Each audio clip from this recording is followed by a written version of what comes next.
Pas de no deal.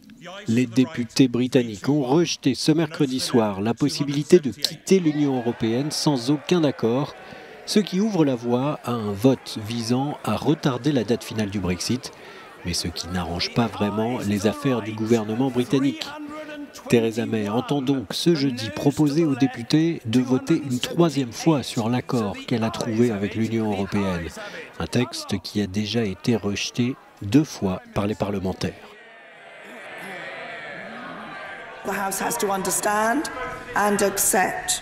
La Chambre doit comprendre et accepter que si elle n'est pas disposée à soutenir un accord dans les prochains jours, et puisqu'elle n'est pas disposée à soutenir un départ sans accord le 29 mars, elle souhaite alors qu'il y ait une extension beaucoup plus longue de l'article 50. Une telle extension obligerait sans doute le Royaume-Uni à participer aux élections européennes de mai.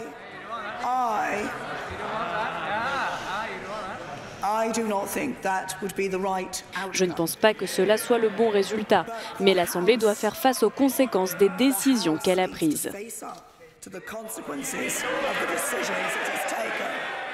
Faire peur aux eurosceptiques avec une nouvelle période de transition de 2 ans et les obliger à voter son texte, voici sans doute la nouvelle stratégie de Theresa May.